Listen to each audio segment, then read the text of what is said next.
জাতিভেদ হিন্দু সমাজের উপর তাহার অনিষ্টকর প্রভাব।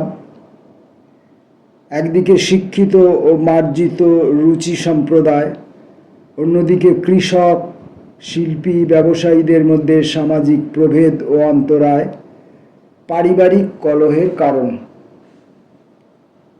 এবং ইত্যাদি শিরোনাম দিয়ে আচার্য প্রফুল্লচন্দ্র রায় তার আত্মচরিত গ্রন্থের অষ্টাবিংশ পরিচ্ছেদ শুরু করছেন।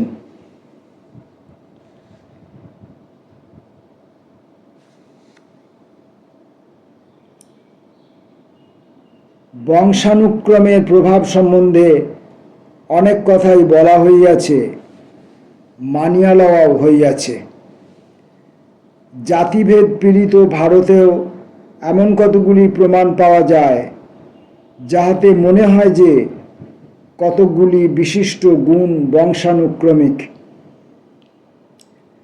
বর্তমান ভারতে পাশ্চাত্য ভাব ও শিক্ষা বিস্তারের পর পুনা ও মাদ্রাজের ব্রাহ্মণ, বাংলার ব্রাহ্মণ, বৈদ্য ও কায়স্থ এবং যুক্তপ্রদেশের অধিবাসী কাশ্মীরি পণ্ডিতদের মধ্য হইতেই সাহিত্য, সমাজ ও রাজনীতি ক্ষেত্রে প্রসিদ্ধ ব্যক্তিত্বের উদ্ভব হইয়াছে। স্যার টি মাধব রাও, রঙ্গ চাডলু, বিচারপতি মুথুস্বামী আয়ার, ভাষ্যাম আয়াঙ্গার, প্রসিদ্ধ গণিতজ্ঞ রামানুজম, রামমোহন রায়, ঈশ্বরচন্দ্র বিদ্যাসাগর, বঙ্কিমচন্দ্র চট্টোপাধ্যায়, মাইকেল মধুসূদন দত্ত, বিচারপতি দ্বারকানাথ মিত্র, কেশবচন্দ্র সেন, সুরেন্দ্রনাথ বন্দ্যোপাধ্যায়, বিবেকানন্দ, রবীন্দ্রনাথ ঠাকুর এবং অন্যান্য বহু প্রধান ব্যক্তির আবির্ভাব এই কথাই প্রমাণিত করে। জাতিভেদ প্রথার অসুবিধা ও তাহার গুরুতর ত্রুটিও ইহাতে সুস্পষ্ট ধরা থাকে। বাংলার 5 কোটি লোকের মধ্যে ব্রাহ্মণ, বৈদ্য ও কায়স্থের সংখ্যা প্রায় 25 লক্ষ মাত্র, অর্থাৎ তাহারা সমগ্র লোকসংখ্যার শতকরা 5 ভাগ মাত্র।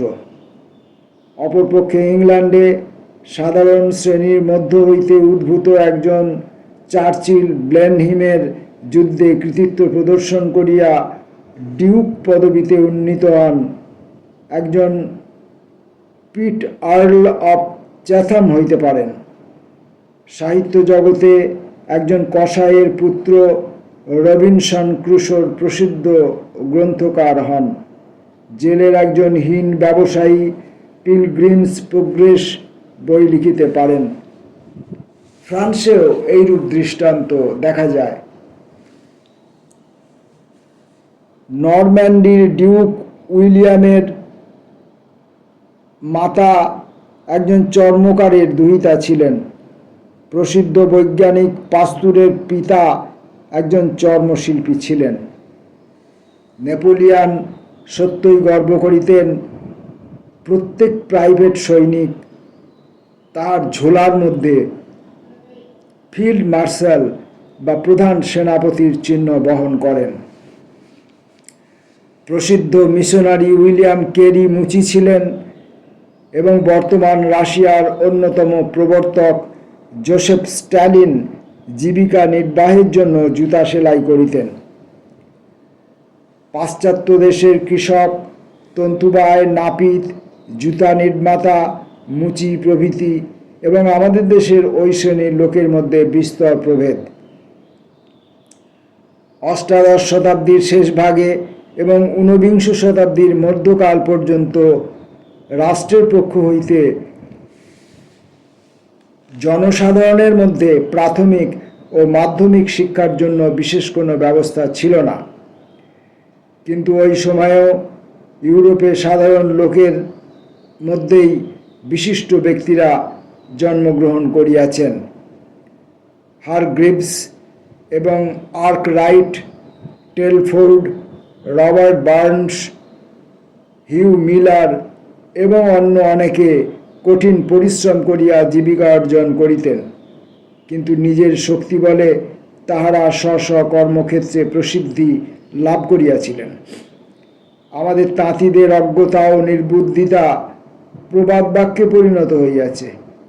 অ্যান্ড্রু কার্নেগির পিতা যন্ত্রযুগের পূর্বেকার তন্তুবায় ছিলেন, কিন্তু তৎসত্ত্বেও তাঁর পরিবারে একরকমের শিক্ষা ও সংস্কৃতি প্রচলিত ছিল দেখিতে পাই। ইউরোপের অন্যান্য দেশ হইতেও ইহার দৃষ্টান্ত দেওয়া যাইতে পারে। মুসোলিনির পিতা কর্মকার এবং তাহার মাতা প্রাথমিক বিদ্যালয়ের শিক্ষয়িত্রী ছিলেন। ম্যাসারিকের পিতা ছিলেন কোচম্যান এবং ম্যাসারিক নিজে 13 বছর বয়সে কর্মকারের শিক্ষানবিশ রূপে হাপড় চালাইতেন, কিন্তু তবু এইসব বংশ হইতেই প্রসিদ্ধ ব্যক্তিগণ জন্মগ্রহণ করেন। শ্রমিক দলের সৃষ্টিকর্তা জেমস কেয়ার হার্ডির দৃষ্টান্ত দেখুন। তিনি 8 বৎসর বয়সে কয়লার খনিতে কাজ করিয়া জীবিকা অর্জন করিতেন। একদিনের জন্য তিনি কোনো বিদ্যালয়ে পড়েন নাই। তাহার মাতা তাহাতে পড়িতে শিখাইয়াছিলেন, কিন্তু 17 বৎসর বয়সের পূর্বে তিনি নাম স্বাক্ষর করিতে পারিতেন না। তিনি নিজে শর্ট হ্যান্ড শিখেন। কয়লার খনির মধ্যে বসিয়া তিনি এই বিদ্যা আয়ত্ত করিতেন। তিনি কার্লাইল ও স্টুয়ার্ট মিল পড়িতেন। 23 বৎসর বয়সে তিনি জীবনের একটা আদর্শ, একটা দৃঢ় সংকল্প লইয়া খনি হইতে বাহির হইয়া আসিলেন। A.G. গার্ডিনার। লয়েড জর্জের পিতা ম্যানচেস্টারের একটি প্রাথমিক বিদ্যালয়ের একজন দরিদ্র স্কুলমাস্টার ছিলেন, কিন্তু স্বাস্থ্যের জন্য তিনি ওই কাজ ত্যাগ করিয়া এমন বৃত্তি অবলম্বন করিলেন যাহাতে বাহিরে খোলা জায়গায় কাজ করিতে পারা যায়। তিনি ওয়েলসে তাঁর স্বগ্রামে ফিরিয়া গেলেন এবং চাষের কাজ আরম্ভ করিয়া দিলেন। উইলিয়াম জর্জ যদিও শিক্ষকতা করিতে বাধ্য হইয়াছিলেন, তবু তিনি তাহার পড়ার অভ্যাস ত্যাগ করেন নাই। উইলিয়াম জর্জ যদিও শিক্ষকতা ত্যাগ করিতে বাধ্য হইয়াছিলেন, তবু তিনি তাহার পড়ার অভ্যাস ত্যাগ করেন নাই। তার পরিবার আগ্রহ পূর্বের মতোই ছিল এবং শারীরিক শ্রমের কাজের পর বিশ্রামের সময় তিনি বই পড়িতেন। তিনি তাহার বিধবা এবং 2টি শিশু সন্তানকে রাখিয়া পরলোক গমন করেন। লয়েড জর্জের বয়স তখন 2 বৎসর মাত্র। লয়েড জর্জের মাতুল অবিবাহিত এবং দরিদ্র জুতা নির্মাতা ছিলেন। তিনি তাহার বিধবা ভগিনী ও ভাগিনীদের ভার গ্রহণ করিলেন। এই মাতুলও জুতো সেলাই কাজের অবসরে অধ্যয়ন করিতে ভালোবাসিতেন। বার্নস গরিব চাষার ছেলে ছিলেন। কার্লাইল বলেন, বার্নসের পিতা একজন চরিত্রবান কৃষক ছিলেন, কিন্তু তিনি এমন গরিব ছিলেন যে ছেলে মেয়েদের এককালে স্বল্প ব্যয়সাধ্য স্কুলে পাঠাইয়াও লেখাপড়া শিখাইতে পারেন নাই এবং বার্নসকে বাল্যকালে লাঙলের কাজ করিতে হইত।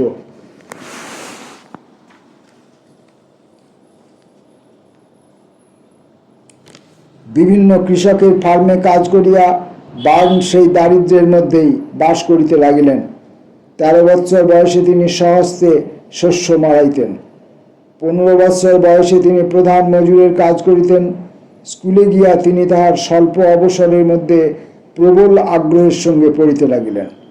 আহারের সময় তাহার এক হাতে চামচ, অন্য হাতে বই থাকিত। খেতে কাজ করিতে যাইবার সময়ও তিনি সঙ্গে কয়েকখানি বই লইয়া যাইতেন এবং অবসর সময়ে পড়িতেন। মাইকেল ফ্যারাডে কর্মকারের ছেলে ছিলেন এবং প্রথম বয়সে দপ্তরির দোকানে শিক্ষানবিশি করিতেন এবং অতি কষ্টে সামান্য আহারে জীবন ধারণ করিতেন। কবি জেমস হগ নিয়মিতভাবে শিক্ষা লাভ করিতে পারেন নাই। তাহাকে প্রায় স্কুল ছাড়িয়া পিতাকে ভেড়া চড়ানোর কাজে সহায়তা করিতে হইত। টমাস কার্লাইল নিজেও কৃষকের ছেলে ছিলেন, একথা পূর্বেই বলা হইয়াছে। তাহার পিতা পুত্রকন্যাদের সঙ্গে একটি ক্ষুদ্র কৃষিক্ষেত্রে কাজ করিতেন এবং কোনো প্রকারে জীবিকা নির্বাহ করিতেন। দরিদ্রের ঘরে জন্মলাভ করিয়াও নিজের কৃতিত্ব বলে প্রসিদ্ধ ব্যক্তি হইয়াছিলেন, এরূপ আরও কয়েকজন ব্যক্তির নাম পূর্বে উল্লিখিত হইয়াছে। আমেরিকা যুক্তরাষ্ট্রে দরিদ্রের ঘরে জন্মগ্রহণ করিলেও যে কোনো ব্যক্তি প্রেসিডেন্ট পদ লাভের আশা করিতে পারে। প্রেসিডেন্ট উইলসন তাঁর নিউ ফ্রিডম নামক গ্রন্থে আমেরিকার শ্রেষ্ঠত্ব বা মহত্ব কোথায় তাহা সুন্দর রূপে বর্ণনা করিয়াছেন। যখন আমি অতীত ইতিহাসের পাতা উল্টাই, আমেরিকা রাষ্ট্রের পত্তনের কথা ভাবি, তখন এই কথাটি আমেরিকার ইতিহাসের সর্বত্র লিখিত আছে দেখিতে পাই যে সমস্ত প্রতিভাশালী ব্যক্তি দরিদ্র অখ্যাত বংশ হইতে উদ্ভূত হন, তাহারাই জাতির জীবনে নতুন শক্তি ও উৎসাহের সঞ্চার করেন। ইতিহাস পড়িয়া যাহা কিছু জানিয়াছি, অভিজ্ঞতা ও ভূয় দর্শনের ফলে যাহা কিছু জ্ঞান লাভ হইয়াছে, তাহাতে আমার এই প্রতীতি হইয়াছে যে মানবের জ্ঞান সম্পদ সাধারণ মানুষের জীবনের অভিজ্ঞতার উপরেই প্রতিষ্ঠিত। ঐক্য, জীবনী শক্তি, সাফল্য উপর হইতে নিচে আসে না। বৃক্ষ যেমন গোড়া হইতে রস পাইয়া স্বাভাবিকভাবে বাড়িয়া ওঠে, পত্রপুষ্প ফলে ঐশ্বর্যশালী হয়, মানব সমাজেও ঠিক তেমনই ব্যাপার ঘটে। যে সমস্ত অজ্ঞাত অখ্যাত লোক সমাজের নিম্ন স্তরে তাহাদের মূল দেশে থাকিয়া জীবন সংগ্রাম করিতেছে, তাহাদেরই প্রচণ্ড শক্তির দ্বারা সমাজ উন্নত হইয়া উঠিতেছে। একটা জাতির সাধারণ লোকেরা যে পরিমাণে মহৎ ও উন্নীত হয়, জাতিও ঠিক সেই পরিমাণে মহৎ ও উন্নত হয়। এইসব দৃষ্টান্ত হইতেই মহান শিক্ষা লাভ করা যায় যে কৃষক, খনির মজুর, নাপিত বা মেষপালকের বৃত্তিতে কোনো সামাজিক অমর্যাদা নাই।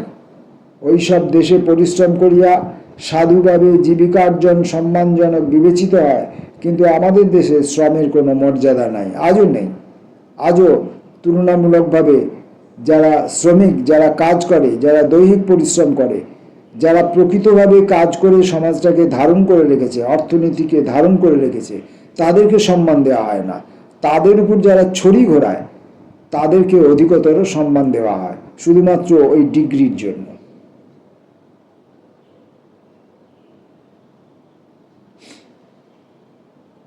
একটা জাতির সাধারণ লোকেরা যে পরিমাণে মহৎ ও উন্নীত হয়, জাতিও ঠিক সেই পরিমাণে মহৎ ও উন্নত হয়। এইসব দৃষ্টান্ত হইতে এই মহান শিক্ষা লাভ করা যায় যে কৃষক, খনির মজুর, নাপিত বা মেষপালকের বৃত্তিতে কোনো সামাজিক অমর্যাদা নাই। ওইসব দেশে পরিশ্রম করিয়া সাধুভাবে জীবিকা অর্জন সম্মানজনক বিবেচিত হয়, কিন্তু আমাদের দেশে শ্রমের কোনো মর্যাদা নাই, যে কথা বলছিলাম। যাহারা ভদ্রলোক বলিয়া পরিচিত, তাহারা অনাহারে মরিবে, তবু কায়িক শ্রমের কাজ করিবে না, বরং সামান্য বেতনের কেরানিগিরিতে সন্তুষ্ট থাকিবে। অনেক সময় সে আত্মীয়ের গলগ্রহ হইয়া পরগাছার মতো জীবন ধারণ করিতেও লজ্জিত হয় না। আমাদের চামার, জোলা, তাঁতি, নাপিতেরা আবহমান কাল হইতেই সেই একঘেয়ে পৈতৃক ব্যবসা করিয়া আসিতেছে। তাহাদের জীবনের কোনো পরিবর্তন নাই, আনন্দ নাই। আমাদের কতগুলি শ্রমশিল্পী অস্পৃশ্য জাতীয়, এবং তাহারা যেভাবে দিনের পর দিন পৈতৃক ব্যবসা চালায়, তাহাতে তাহাদের অবস্থার উন্নতি হওয়ার কোনো সম্ভাবনা নাই। কিন্তু হিন্দু ভারতের বাহিরে লোকে যে কোনো ব্যবসা বা জীবিকা অবলম্বন করিতে পারে, তাহাতে তাহাদের সামাজিক মর্যাদার হানি হয় না। সমাজের যে কোনো স্তরে তাহারা বিবাহ করিতে পারে, এবং এই কারণে তাহারা দারিদ্র্যের সঙ্গে সংগ্রাম করিয়া বহু বাধা বিপত্তির মধ্যেও জীবনে সাফল্য লাভ করিতে পারে। তিব্বত ও বার্মা ভারতের সংলগ্ন, যথাক্রমে তাহার উত্তর ও পূর্বে অবস্থিত। বৌদ্ধ ধর্মের মধ্য দিয়া বাংলাদেশ হইতে তাহারা তাহাদের সভ্যতা লাভ করিয়াছিল। তাহারা জাতিভেদ জানে না, এবং তাহাদের স্ত্রীলোকেরা যে স্বাধীনতা ভোগ করে তাহা আমেরিকার স্ত্রীলোকদের পক্ষেও ঈর্ষার বিষয়। চীন দেশেও বৌদ্ধ ধর্মের মধ্য দিয়া বাংলার নিকট তাহার সভ্যতা, সংস্কৃতি, দর্শন প্রভৃতির জন্য বহুল পরিমাণে ঋণী। ইউরোপীয় আমেরিকান লেখকরা এক বাক্যে বলিয়াছেন যে এই চীন দেশে 3000 বৎসরের মধ্যে অস্পৃশ্যতা বলিয়া কিছু নাই এবং জগতের মধ্যে এই জাতির ভিতরেই জাতিভেদের প্রভাব সর্বাপেক্ষা কম। দরিদ্র পিতামাতার সন্তানেরা অতীতে অনেক সময় মান্দারিন হইয়াছে। আমাদের মধ্যে যে চামার সে চিরকাল চামারই থাকিবে এবং তার সন্তান সন্ততির সমাজে কোনো কালে মর্যাদা লাভের সম্ভাবনা নাই। তাহাদের স্বাধীন চিন্তার ক্ষমতা এইভাবে নষ্ট হইয়া গিয়াছে। কৃষক, মেষপালক অথবা খনির মজুর অনেক সময় কবি বা ভূতত্ত্ববিদ হইয়া ওঠে। যে পারিপার্শ্বিকের মধ্যে সে পালিত হয় তাহার ফলে তাহার চরিত্রের গুণাবলীর সম্যক বিকাশের সুযোগ ঘটে। আর আমাদের দেশে কৃষক, মেষপালক বা চামার এমন অবস্থার মধ্যে বর্ষিত হয় যে তাহাদের ভবিষ্যৎ উন্নতির কোনো আশা নাই। দান্তের ইনফার্নোর মতো আমাদের মাটির ঘরের দরজায়ও যেন এই কথাটি লিখিত আছে, এখানে যে প্রবেশ করিবে তাহাকে সমস্ত আশা ত্যাগ করিতে হইবে। যে চোরাবালিতে সে পড়িয়াছে তা হইতে তাহাকে উদ্ধার করিবার কেউ নাই। রবার্ট বার্নসের জীবনী হইতে উদ্ধৃত নিম্নলিখিত ছত্রগুলি পড়িলে বোঝা যায় ব্রিটিশ কৃষক ও তাহার পারিবারিক জীবন এবং ভারতীয় কৃষক ও তাহার পারিবারিক জীবনের মধ্যে কি প্রভেদ। স্মরণ রাখিতে হইবে যে ইহাতে 18 শতাব্দীর মধ্যভাগের চিত্রই অঙ্কিত হইয়াছে। বর্তমান কালে ব্রিটিশ কৃষকের পারিবারিক জীবনের বহু উন্নতি হইয়াছে। রবার্ট বার্নসের জীবনী থেকে উদ্ধৃত করা হচ্ছে। বার্নসের শিক্ষা তখনও সমাপ্ত হয় নাই। সেই সময়ে তাহার স্কুলে যাওয়া বন্ধ হইল। স্কটল্যান্ডের কৃষকেরা তাহাদের কুটিরকে স্কুলে পরিণত করে। যখন সন্ধ্যাকালে পিতা আগুনের কাছে আরামকে দাঁড়ায় বসেন তখন তিনি মুখে মুখে ছেলেদের নানা বিষয় শিখাইতে আলস্য করেন না। তাহার নিজের জ্ঞানও খুব সংকীর্ণ নয়। ইউরোপের ইতিহাস, গ্রেট ব্রিটেনের সাহিত্য তিনি জানেন, কিন্তু ধর্মতত্ত্ব, কাব্য ও স্কটল্যান্ডের ইতিহাসই তাহার বিশেষ প্রিয়। স্কটল্যান্ডের ইতিহাসে যেসব যুদ্ধ, অবরোধ, সংঘর্ষ, পারিবারিক বা জাতীয় কলহের কথা কোনো ঐতিহাসিক লিপিবদ্ধ করেন না, একজন বুদ্ধিমান কৃষক সে সমস্ত জানেন। বড় বড় বংশের ইতিহাস তাহার নখদর্পণে। স্কটল্যান্ডের গীতিকবিতা, চারণগাথা প্রভৃতি তাহার মুখস্থ, এমনকি অনেক সুদীর্ঘ কবিতাও তাহার মুখস্থ আছে। যেসব ব্যক্তি স্কটল্যান্ডের মর্যাদা বৃদ্ধি করিয়াছেন তাহাদের জীবনের কথা তাহার জানা আছে। এসব তো তাহার স্মৃতিপটেই আছে। ইহা ছাড়া তাহার শেল্ফের উপর পুঁথিপত্রও আছে। স্কটল্যান্ডের সাধারণ কৃষকের গৃহেও একটি ছোটোখাটো লাইব্রেরি থাকে। সেখানে ইতিহাস, ধর্মতত্ত্ব, বিশেষভাবে কাব্য গ্রন্থাদি আছে। মিল্টন এবং ইয়ং তাহাদের প্রিয়। হার্ভের চিন্তাবলী, পিলগ্রিমস প্রোগ্রেস সকল কৃষকের ঘরেই আছে। র্যামজে, টমসন, ফার্গুসন এবং বার্নস প্রভৃতি স্কচ লেখকদের গ্রন্থ, গান, চারণগাথা সবই ওই গ্রন্থাগারে একত্র বিরাজ করিতেছে। বহু ব্যবহারের ফলে ওইগুলির মলাট হয়তো ময়লা হইয়াছে, পাতাগুলি কিছু কিছু ছিন্ন কীটদষ্ট হইয়াছে। রক্ত সংমিশ্রণের ফলে স্পেসিস বা শ্রেণীর উন্নতি হয়, সন্দেহ নাই, কিন্তু দুর্ভাগ্যক্রমে ভারতীয় সামাজিক প্রথা জাতিভেদের উপরে প্রতিষ্ঠিত। সুতরাং ইহার ফলে বংশানুক্রমিক উৎকর্ষ হয় না এবং নিম্ন স্তরের জাতিরাও উন্নতি লাভ করিতে পারে না। এই জাতিভেদ প্রথার ত্রুটি ভারতীয় মহাজাতির অথবা যে কোনো রক্ষণশীল দেশের ইতিহাস আলোচনা করিলেই বুঝা যাইতে পারে। ভারতে ব্রিটিশ শাসনের প্রথম অবস্থায় উচ্চবর্ণীয়রাই সর্বাগ্রে পাশ্চাত্য শিক্ষার সুযোগ লাভ করিয়াছেন। ব্রিটিশ শাসন যখন সুদৃঢ় হইল, তখন আদালত স্থাপিত ও আইন কানুন লিপিবদ্ধ হইল, আমলাতন্ত্রের শাসনযন্ত্র সুপ্রতিষ্ঠিত হইল, শিক্ষা প্রতিষ্ঠান সমূহ গড়িয়া উঠিল। সুতরাং আইনজীবী, স্কুলমাস্টার, সেক্রেটারিয়েটের কেরানি, ডাক্তার প্রভৃতির চাহিদা খুব বাড়িয়া গেল। ভারতীয় বিশ্ববিদ্যালয়সমূহের সহিত সংশ্লিষ্ট অসংখ্য কলেজের সৃষ্টি হইল এবং সেখানে দলে দলে ছাত্রেরা ভর্তি হইতে লাগিল। কেননা বিশ্ববিদ্যালয়ের ডিগ্রি বা উপাধি পূর্বোক্ত ওকালতি, ডাক্তারি, কেরানিগিরি প্রভৃতি পদ লাভের প্রধান উপায় ছিল। কিছুকাল ব্যবস্থা ভালোই চলিতে লাগিল। কলিকাতা হাইকোর্টের তথা জেলা কোর্টের কতকগুলি জজের পদও ভারতবাসীকে দেওয়া হইল। শাসন ও বিচার বিভাগের নিম্ন স্তরের কাজগুলি সম্পূর্ণরূপে ভারতবাসীদেরই দেওয়া হইতে লাগিল। কেননা ওইসব পদের জন্য যে বেতন নির্দিষ্ট ছিল, তাহাদের যোগ্য ইউরোপীয় কর্মচারী পাওয়া যাইত না। এইরূপে এদেশের শিক্ষিত সম্প্রদায় কেবল যে তাহাদের সূক্ষ্ম মস্তিষ্ক চালনার ক্ষেত্র পাইল তাহা নয়, তাহাদের জীবিকার্জনের পথও প্রশস্ত হইল।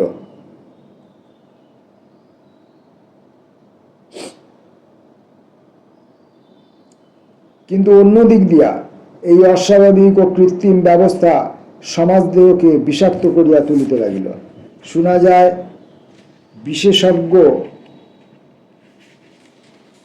চিকিৎসকরাও যক্ষার প্রথম অবস্থায় প্রতারিত হন, উহা তাহাদের দৃষ্টি এড়াইয়া যায়।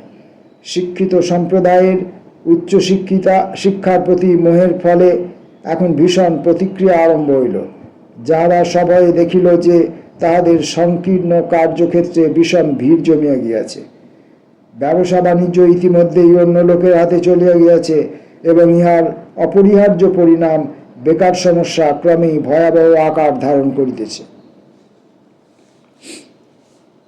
ভারতের শিক্ষিত সম্প্রদায়ের ব্যবসা বাণিজ্যে অনিচ্ছা ও ঔদাসীন্য হেতু জাতীয় উন্নতির গতি রুদ্ধ হইয়া আসিয়াছে। 2000 বছর পূর্বে ঈশপ তাহার দূরদৃষ্টি বলে এমন একটি সমাজ শরীরের কল্পনা করিয়াছিলেন, যাহার অঙ্গ প্রত্যঙ্গ পরস্পরের বিরুদ্ধে বিদ্রোহী হইয়া উঠিয়াছে।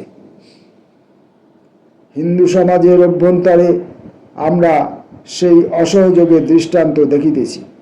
বাংলাদেশের শতকরা 55% লোক বংশ, জাতি ও ভাষায় এক হইয়াও হিন্দু সমাজের আশ্রয় ত্যাগ করিয়া মুসলমান ধর্ম গ্রহণ করিয়াছেন।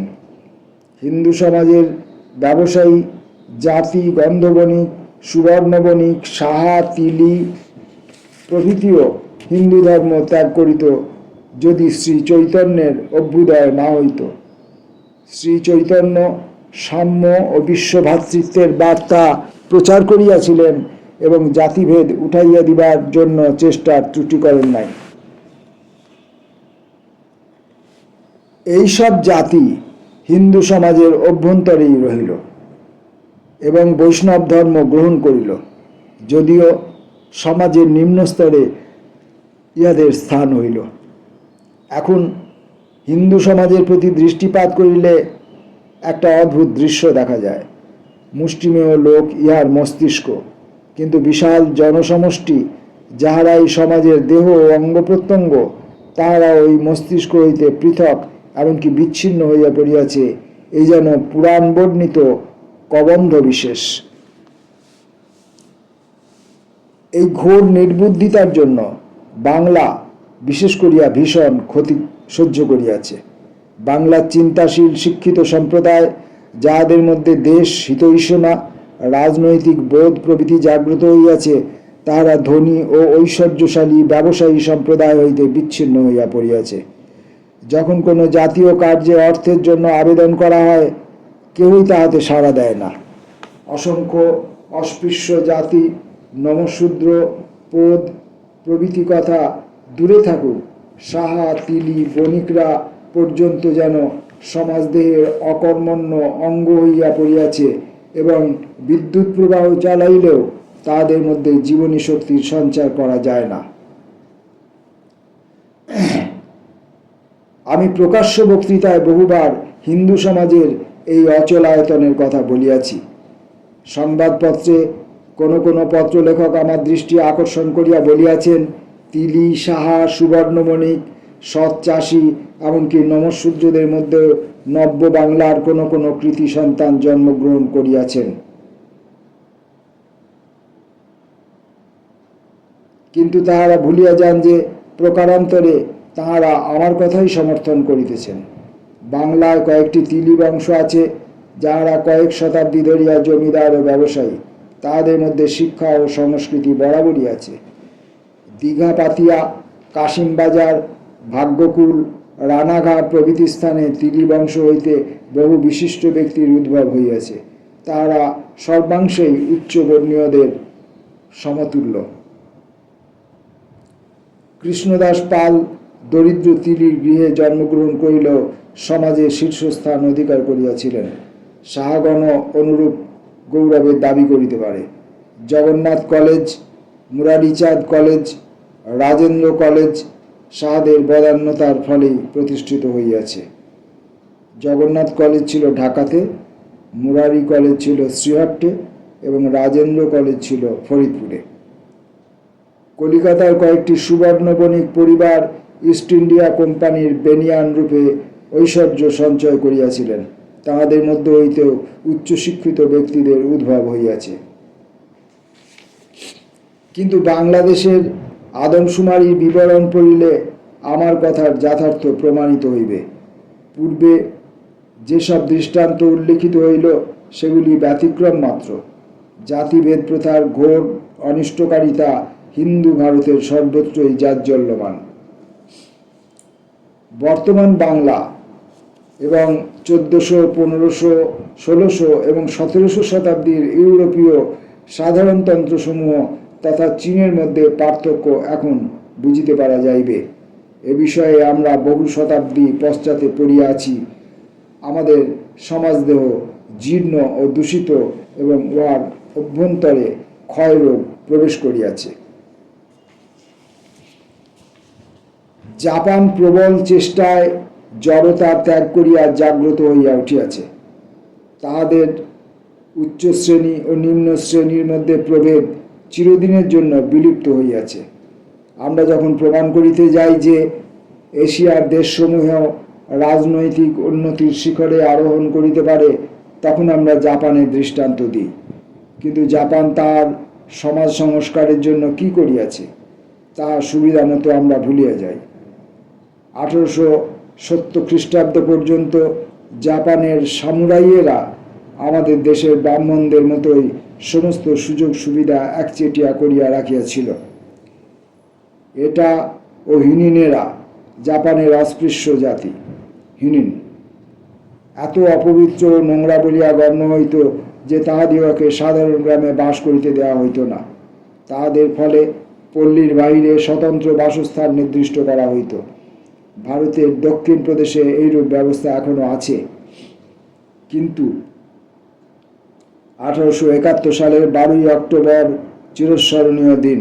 সামুরাইরা দেশপ্রেম ও মহৎ ভাবের প্রেরণায় নিজেদের বিশেষ অধিকারগুলি স্বেচ্ছায় ত্যাগ করিল, কৃত্রিম শ্রেণীভেদ ও জাতিভেদ তুলিয়া দিল এবং এই রূপে একটি সংঘবদ্ধ বিশাল মহৎ জাতি গঠনের পথ প্রস্তুত করিল। 1871 সালে জাপানে যাহা সম্ভবপর হইয়াছিল, এই বিংশ শতাব্দীর চতুর্থ দশকেও ভারতে তাহা সম্ভবপর হইতে পারিল না।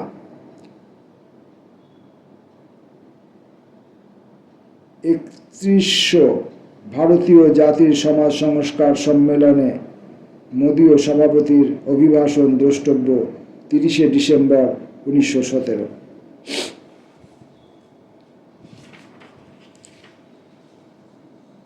জাপান আরও বুঝিতে পারিয়াছিল যে ব্যবসায় বাণিজ্যে অবজ্ঞা করিলে চলিবে না। গত অর্ধ শতাব্দীতে ব্যবসা বাণিজ্যে জাপান কি আশ্চর্য উন্নতি করিয়াছে, তা এখানে বর্ণনা করিবার প্রয়োজন নাই। এই বলিলেই যথেষ্ট হইবে যে বর্তমানে 40 লক্ষ টনের জাপানি বাণিজ্য জাহাজ সগর্বে সমুদ্রে যাতায়াত করিতেছে।